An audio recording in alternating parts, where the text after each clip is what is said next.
শুভেচ্ছা জানাচ্ছি যারা শুনছেন। তো আসলে আমি জুলাই আন্দোলন নিয়ে যে প্রাপ্তি বা আমার যে প্রত্যাশা ছিল সেটাতে একটু পরে আসছি।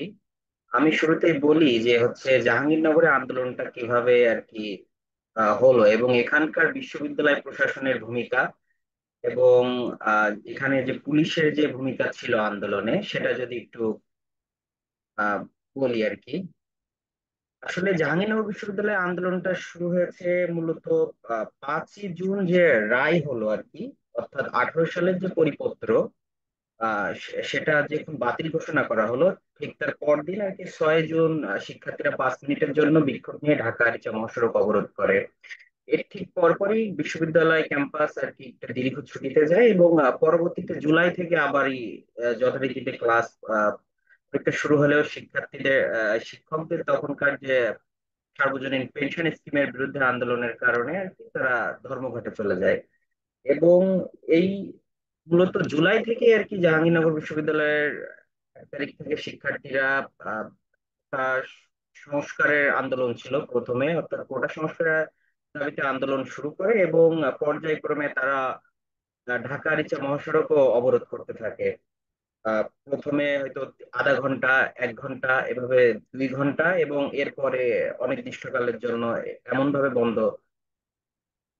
রাখতে থাকে। কিন্তু মেইন যে ঘটনাটা, অর্থাৎ জাহাঙ্গীরনগরে যে ছাত্রলীগের যে তাণ্ডব এবং হচ্ছে তৎকালীন বিশ্ববিদ্যালয় প্রশাসনের যে আহ, কোনো একটা দলের প্রতি অন্ধ সমর্থন, এটা মূলত প্রমাণিত হয় 14ই জুলাই রাত থেকে। অর্থাৎ 14ই জুলাই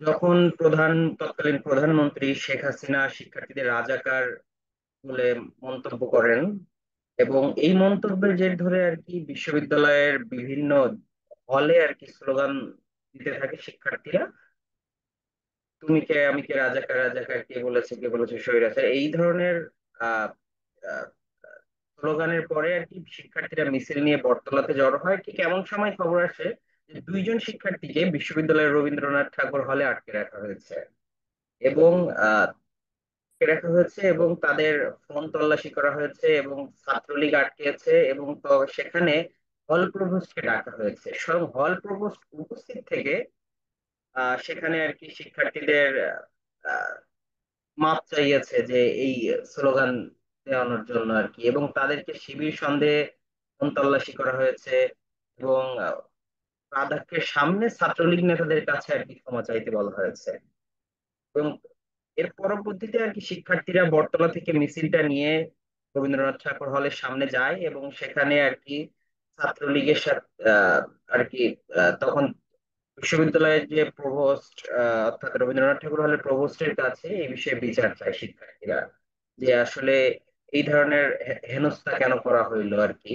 তো এরপরে আর কি বিশ্ববিদ্যালয় প্রশাসনের কাছে বিচার চাওয়ার ফলে আর কি তখন এক পর্যায়ে ছাত্রলীগ নেতাদের সাথে আন্দোলনরত শিক্ষার্থীদের কথা কাটাকাটি হয়। কথা কাটাকাটি হওয়ার পরে সেখান থেকে আর কি ছাত্রলীগ নেতা কর্মীরা গেট থেকে হামলা চালায় এবং কিছুটা ইটপাটকেল ছড়ে। পরবর্তীতে হচ্ছে আহ, আহ, শিক্ষার্থীদের উপস্থিতি সেখানে এত বেশি ছিল যে তারা একটা ধাওয়া দেওয়ার ফলে তারা হলের ভেতরে ঢুকে গেটটা পুরো বন্ধ করে দেয়। এর পরবর্তী 15 ওই দিন রাতের ঘটনার পর আর কি পরের দিন হচ্ছে শিক্ষার্থীরা একটা মিছিল আহ্বান করে, সেটা হচ্ছে কেন্দ্রীয় লাইব্রেরির সামনে থেকে। জাহাঙ্গীরনগরের যত আন্দোলন মানে কোটা সংস্কারের যে আন্দোলন সেটা মূলত শুরু হয়েছিল সেন্ট্রাল লাইব্রেরি থেকে জাহাঙ্গীরনগরের, এবং ওখানে থেকে শুরু হওয়ার কারণ হচ্ছে ওখানে একটা হিউজ অংশ ছিল যারা হচ্ছে আহ, তৎকালীন সময়ে আর কি বিভিন্ন সরকারি চাকরির পড়াশোনা মূলত ওই লাইব্রেরি কেন্দ্রিক। এই কারণে আর কি ওখানকার শিক্ষার্থীরা যারা আন্দোলন সমন্বয় করছিলেন সে সময় তারা লাইব্রেরি থেকে আর কি আন্দোলনটা শুরু করে এবং যতগুলো সমন্বয় কমিটি হয়েছে সবগুলো লাইব্রেরির সামনেই ঘোষণা করা হয়। তো লাইব্রেরির সামনে থেকে একটি মিছিল বের করা হয় এবং বিকালের দিকে মিছিলটি সাধারণত হওয়ার কথা ছিল, কিন্তু 15 তারিখ সকাল থেকে ঢাকা বিশ্ববিদ্যালয় সহ দেশের বিভিন্ন অঞ্চলে ছাত্র লীগ নেতাকর্মীরা এবং সরকার দলীয় তৎকালীন যে সংগঠন ছিল তারা হামলা চালায়। ফলে হামলার বিচারের দাবিতে ওই বিকালের মিছিলটি সন্ধ্যার দিকে আর কি নেওয়া হয়। তো সন্ধ্যার যে মিছিলটি কেন্দ্রীয় লাইব্রেরির সামনে থেকে যখন শুরু হয়, এর আগে থেকে বিভিন্ন ভাবে খবর আসছিল যে হচ্ছে ছাত্রলীগ অ্যাটাক করতে পারে। তো 15ই জুলাই মিছিলটি বিশ্ববিদ্যালয় বিভিন্ন লাইব্রেরি থেকে শুরু হয়ে ছাত্রী হল ঘুরে যখন বঙ্গবন্ধু তৎকালীন শেখ মুজিবুর রহমান হলের আর কি সামনে আসে, ঠিক অপর দিক থেকে বটতলা থেকে ছাত্রলীগ দেশীয় অস্ত্র সহ হামলা চালায় মিছিলে। এবং এরপরে হামলা চালানোর ফলে সেখানে কিছুক্ষণ শিক্ষার্থীদের সাথে ধাওয়া পাল্টা হয় এবং প্রায় অর্ধশত শিক্ষার্থী সেখানে আহত হয়। এর পরবর্তীতে শিক্ষার্থীরা শহীদ মিনারে জড়ো হয় এবং তারা ঠিক করে যে উপাচার, এই যে হামলার করা হলো আর কি, এই হামলার বিচারের দাবিতে তারা মূলত উপাচার্যের বাসভবনের সামনে অবস্থান নেয় এবং তাদের নিরাপত্তা, শিক্ষার্থীদের নিরাপত্তা নিশ্চিতের লক্ষ্যে উপাচার্যের বাসভবনের সামনে শিক্ষার্থীরা যখন অবস্থান নেয় প্রায় তখন রাত 9:30টার উপরে। তো তখন অবস্থান নেওয়ার ফলে আর কি উপাচার্যকে দীর্ঘক্ষণ পর বাইরে আসেন, প্রায় আহ 10টারও পরে উপাচার্য বাইরে আসেন। এরপরে উপাচার্যর কাছে যখন শিক্ষার্থীরা মানে হামলার বিচার দাবি করে, উপাচার্য তখন বিচারে আশ্বাস দিয়ে আর কি ভেতরে ঢুকে যান, কিন্তু তিনি আর বের হন না। এরপরে বিশ্ববিদ্যালয়ের বিভিন্ন সূত্র থেকে খবর আসতে থাকে, অর্থাৎ ছাত্রলীগ সে সময় একটু কোণঠাসা অবস্থানে পড়ে গিয়েছে, কারণ শিক্ষার্থীদের সংখ্যাই বেশি তখন ছাত্রলীগ থেকে।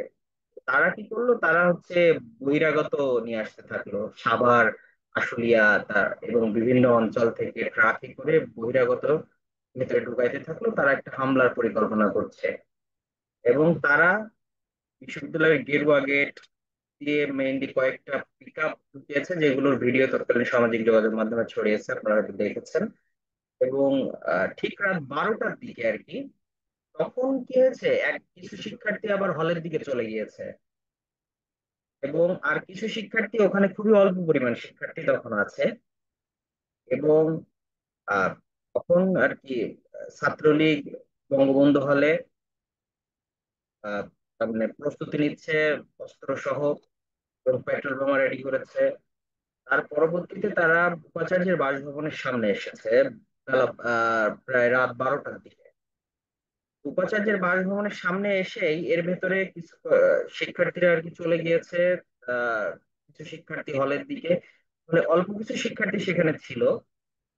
এবং আহ, যখন ঠিক রাত 12টার দিকে তারা হামলা নিয়ে, এর মধ্যে আমরা আবার কয়েকজন আর কি যারা সেখানে ছিলাম, তারা আবার আহ, আহ, যেহেতু আমি ক্যাম্পাসে একটা সাংবাদিকতা পেশার সাথে যুক্ত ছিলাম, তো আমরা কয়েকজন আবার ওই সময় বিভিন্ন বাইক নিয়ে আর কি টহলের জন্য বেরিয়েছিলাম আর কি, যে কিভাবে কি হচ্ছে, কোথায় গিয়ে হচ্ছে, এগুলো দেখার জন্য। তো আমরা, আমাদের কয়েকজন বড় ভাই তখন আর কি বাইক নিয়ে তারা কিছুটা আগায়। এবং হচ্ছে যখন আহ, বঙ্গবন্ধু হল থেকে লাঠি সোটা অস্ত্র নিয়ে প্রায় এই শহীদ মিনার পর্যন্ত আসে, তখন ঠিক ওখানে ফোন দেওয়া হয় যে তারা বের হয়েছে ছাত্রলীগ আর কি লাঠি সোটা নিয়ে। এর পরবর্তীতে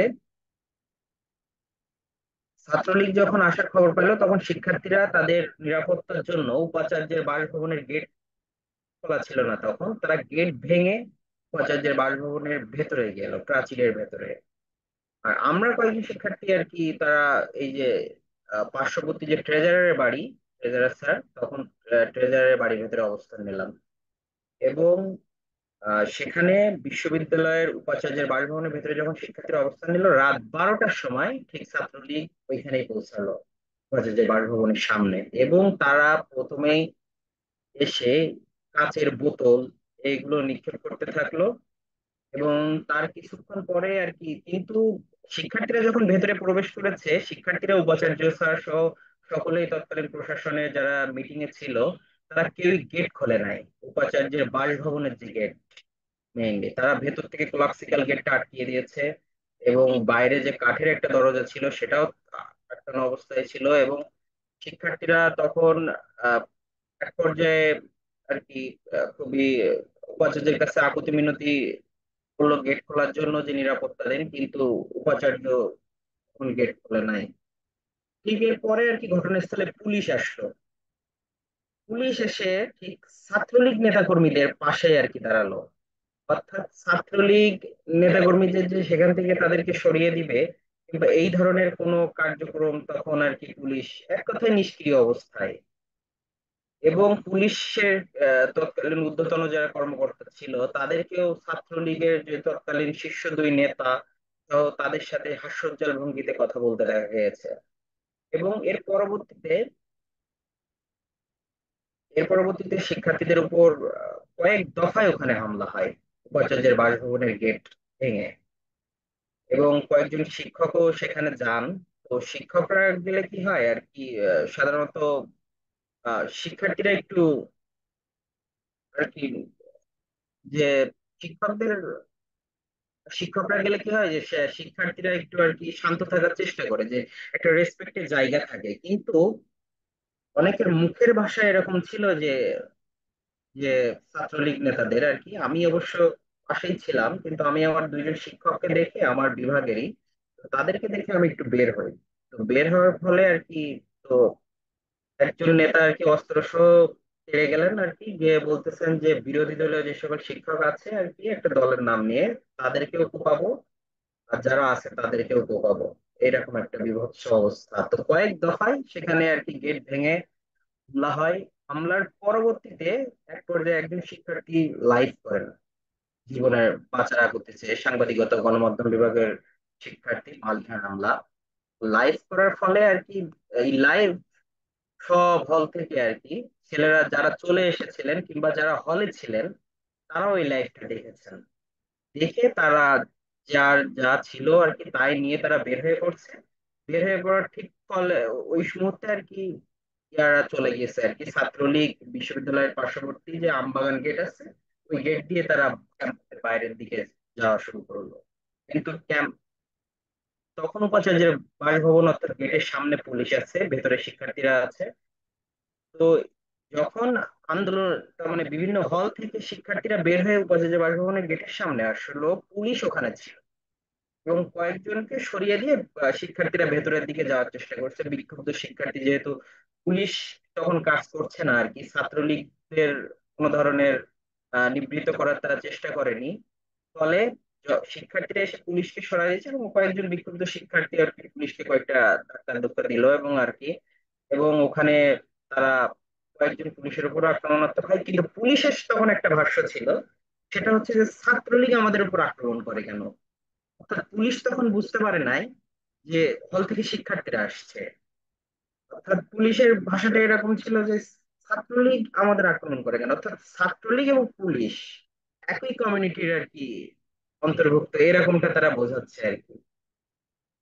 তো এরপরে যখন বুঝতে পারলো যে শিক্ষার্থীরা আসছে, তখন আশুলিয়া থানার যিনি তৎকালীন ওসি ছিলেন তিনি একটা হুইসেল বাজাইলেন। তো হুইসেল বাজানো শেষ আর কি, তার পরবর্তী বললো আমরা অ্যাকশনে যাব। এটা বলেই আর কি গুলি শুরু করলো এবং টিয়ার গ্যাস ছুটতে ছুটতে ভেতরের দিকে প্রবেশ করলো। ঠিক আমি যদি ভুল না করি সময়টা হবে প্রায় 1:30টার পরে আর কি। তো পুলিশ ভেতরে যখন শুরু করলো, বাইরে কয়েকজন আর কি সাংবাদিক ছিল, তারা হচ্ছে তাদের গলায় কাট ছিল, কিন্তু পুলিশের কয়েকজন কনস্টেবল তাদের দিকে ধরে আর কি গুলি করা শুরু করলো এবং সেখানেই স্পটে কয়েকজন আহত হয়। এবং পুলিশ যখন ভেতরে গুলি ছুটতে ছুটতে গেল, ঠিক তখনই আর কি একজন শিক্ষকও সেখানে আহত হয়। এর পরের দিন 16 তারিখের ঘটনাটা হচ্ছে, ওই দিন সারা রাত আর কি শিক্ষার্থীদের সাথে পুলিশের একটা ধাওয়া পাল্টা দেওয়া হয় এবং শিক্ষার্থীরা এসে তৎকালীন ছাত্রলীগ নেতাদের কক্ষগুলো ভাঙচুর করে কয়েকজনের শীর্ষ নেতাদের, এবং ওই দিন রাতে ছাত্রলীগ পালিয়ে যায়। পরদিন সকালে 16 তারিখ একটা বিশ্ববিদ্যালয়ের সিন্ডিকেট সভা বসে, জরুরি সিন্ডিকেট সভাতে সিদ্ধান্ত হয় যে বিশ্ববিদ্যালয়ে কোনো হল ভ্যাকেন্ট হবে না, শিক্ষার্থীদের তারা নিরাপত্তা দিবে এবং তদন্ত কমিটি গঠন করবে যাতে হচ্ছে বিচার হয় আর কি আগের হামলার আর কি, এবং অছাত্র মুক্ত করবে সকল হলগুলো। যেহেতু ছাত্রলীগের একটা বড় অংশই ছিল যে তারা মেয়াদ উত্তীর্ণ শিক্ষার্থী। তো এর পরবর্তীতে 16 তারিখ বিশ্ববিদ্যালয়ের সিন্ডিকেট সভায় এই সকল সিদ্ধান্তগুলো হলো। রাতে ইউজিসি থেকে, ও এর ভেতরে একটা জিনিস ভুলে যাচ্ছি, যে 16 তারিখেই আবার ছাত্রলীগ বহিরাগত সহ বিশ্ববিদ্যালয়ের 20 মাইল গেটে অবস্থান নিল। ঠিক 12টার দিকে বিশ্ববিদ্যালয়ের বিভিন্ন হলের মাইকে অ্যানাউন্স হলো যে ছাত্রলীগ আসছে। ওই দিন সকল শিক্ষার্থীরা আর কি বের হয়ে আসলো হল থেকে, ছাত্রলীগকে প্রতিহত করতে হবে, এবং সেই সাথে বহিরাগতদেরও। এবং আমার দেখা ইতিহাসে জাহাঙ্গীরনগরে সেরা জমায়েত ওই দিনই, এবং পার্শ্ববর্তী আগের রাতের হামলার খবর শুনে পার্শ্ববর্তী ধামরাই কলেজ, ড্যাফোডিল বিশ্ববিদ্যালয় সহ কয়েকটা বিশ্ববিদ্যালয় এবং আশপাশের যত স্কুল কলেজ ছিল সাভারের 16 তারিখ বিশ্ববিদ্যালয় ক্যাম্পাসে আসলো, এবং সকল শিক্ষার্থীরা মিলে একসাথে সারা ক্যাম্পাস মহড়া দিচ্ছে যাতে ছাত্রলীগ ক্যাম্পাসে না ঢুকতে পারে। এবং ওই 16 তারিখ রাতে আর একটা ঘটনা, বিভিন্ন মাধ্যম থেকে আতঙ্ক আসতেছে যে ছাত্রলীগ নাকি আবার ক্যাম্পাসে ঢুকবে, এবং হচ্ছে তারা বহিরাগত সহ ঢুকবে এবং বিভিন্ন শিক্ষার্থীদের উপর আবারও হামলা চালাবে, ব্যাপক পরিকল্পনা হচ্ছে এই ধরনের। তো শিক্ষার্থীরা কি করলো, বিভিন্ন হলে হলে আর কি প্রতিরোধ গড়ে তুললো, এবং তাদের প্রতিরোধ আর কি আহ, ছাদের উপরে তারা বিভিন্ন ধরনের এইসব গুলো নিয়ে গেল আর কি, যাতে ছাত্রলীগ তাদের উপর অ্যাটাক করতে না পারে। পরবর্তীতে 16 তারিখের ঘটনাগুলো, এই রাতটা মোটামুটি এভাবেই কাটছে।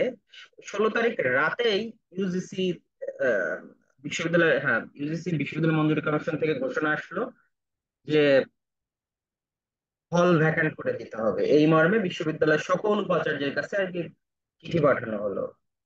তো ওই 16 তারিখের পরে আর কি 17 তারিখেই বিশ্ববিদ্যালয় আরো একটি সিন্ডিকেট সভা ডাকলো। তো 17 তারিখে কোনোভাবেই, এর আগে বিভিন্ন মাধ্যমে স্ক্রিনশট ছড়িয়ে গেছে, যেহেতু হল ভ্যাকান্টের একটা সিদ্ধান্ত আসতে পারে, শিক্ষার্থীরা হল ভ্যাকান্ট চায় না। তো হল ভ্যাকান্ট না হলে সকাল 10টায় হচ্ছে সিন্ডিকেট সভা আহ্বান করা হয়। তো 10টার আগেই শিক্ষার্থীরা বিশ্ববিদ্যালয়ের প্রশাসনিক ভবনের সামনে অবস্থান নেয়, এবং তারা হল ভ্যাকান্ট কোনোভাবেই চায় না। কিন্তু সিন্ডিকেট সভায় সিদ্ধান্ত আসে যে বিকেল 4টার মধ্যে শিক্ষার্থীদের হল ছেড়ে দিতে হবে। তো শিক্ষার্থীদের হল ছাড়তে হবে, এবং যখন যেহেতু সেখানে শিক্ষার্থীরা বৃহৎ একটা অংশ আছে এবং শিক্ষার্থীরা হল ভ্যাকেন্ট চায় না, তবুও তৎকালীন বিশ্ববিদ্যালয়ের উপাচার্য এই হল ভ্যাকেন্ট আসলে দিলেন, যেখানে শিক্ষার্থীদের নিরাপত্তা নিশ্চিত করার কথা ছিল তার। এবং হল ভ্যাকেন্ট 4টার ভেতরে যখন সিদ্ধান্ত 12টার দিকে ঘোষণা করে বিশ্ববিদ্যালয়ের রেজিস্ট্রার সচিব সিন্ডিকেটের, তিনি যখন ঘোষণা করেন তখন শিক্ষার্থীরা আর কি বিক্ষুব্ধ হয়ে পড়েন, এবং তারা প্রশাসনিক ভবন আর কি ভাঙচুর করেন যে এই ভ্যাকান্ট হল ভ্যাকান্টের সিদ্ধান্ত কেন আসলো।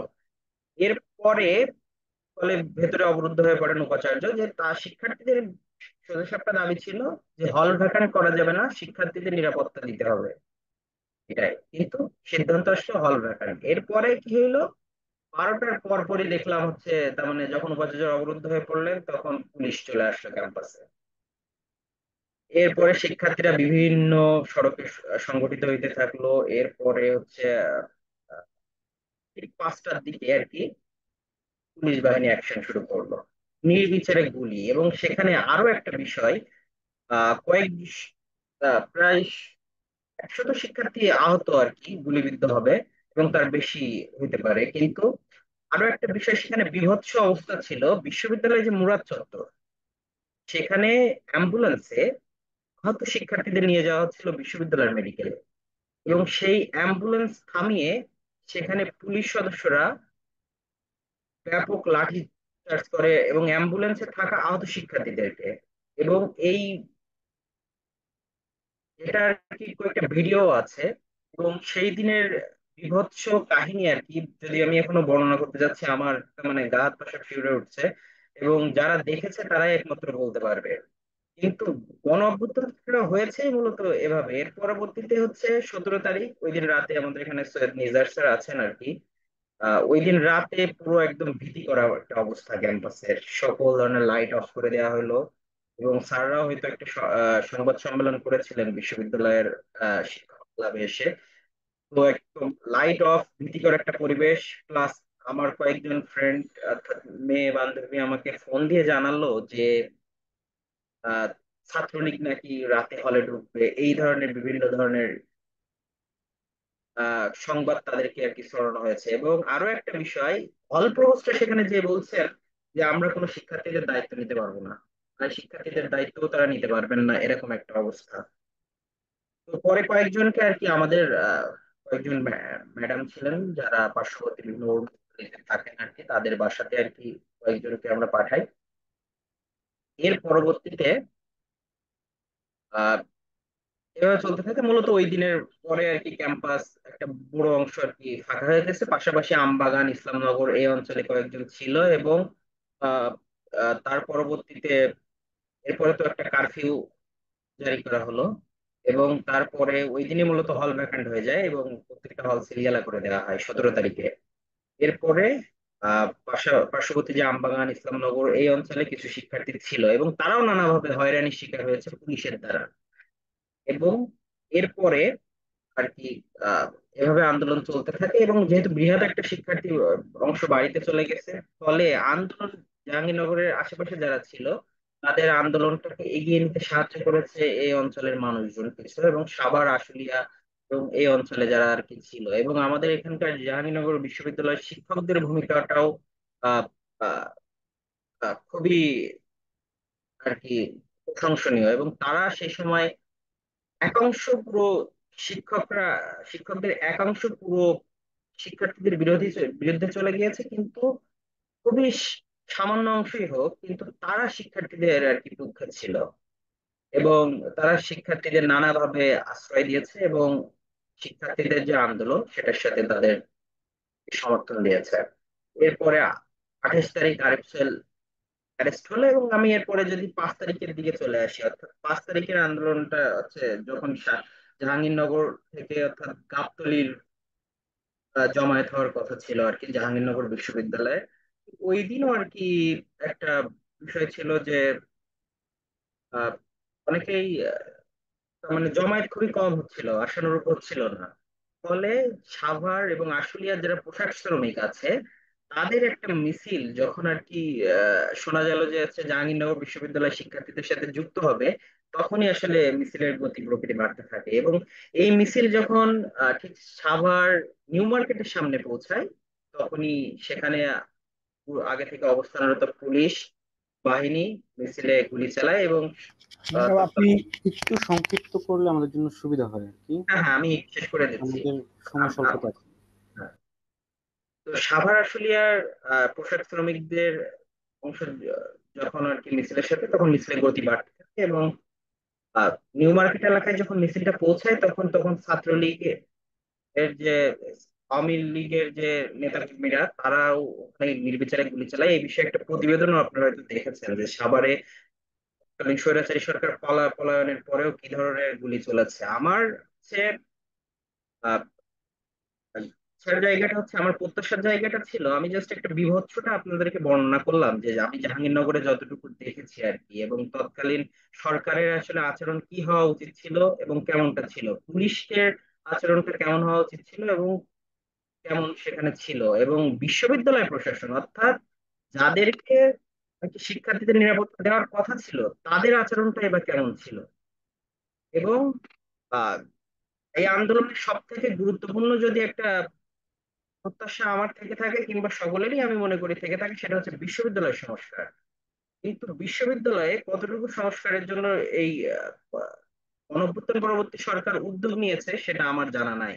এবং আমাদের যে বিশ্ববিদ্যালয়ের যে বর্তমান যে ধারণা আর কি, সেগুলো আসলে আহ ঔপনিবেশিক ধাঁচে আছে আর কি। এবং সর্বপ্রথম যদি কোনো গুরুত্বপূর্ণ গুরুত্ব দেওয়া উচিত ছিল সেটা হচ্ছে বিশ্ববিদ্যালয় কেমন হওয়া উচিত ছিল। এবং আমাদের যে স্বায়ত্তশাসনের কথা বলা হয়, আসলে গলায় দড়ি দিয়ে স্বায়ত্তশাসন করার মতো একটা অবস্থা।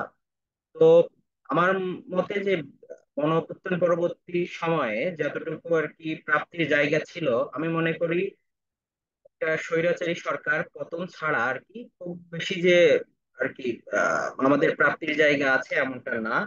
আসলে আমরা দ্বিতীয় স্বাধীনতা বলছি, হয়তো আমাদের ইন্টারনাল সভারেন্টির কারণে এটা বলছি যে আমাদের ইন্টারনাল সভারেন্টি ছিল না শেখ হাসিনার সময়ে, এবং আমরা সেটার বিরুদ্ধে আর কি যুদ্ধ করেছি হয়তো। তো এই আর কি। তবে সব মিলিয়ে বলা যায় আমি আশাবাদী যে সামনে হয়তো বা এই বিষয়গুলো আর কি বিশ্ববিদ্যালয় সংস্কারের দিকে একটা নজর আসবে। ধন্যবাদ।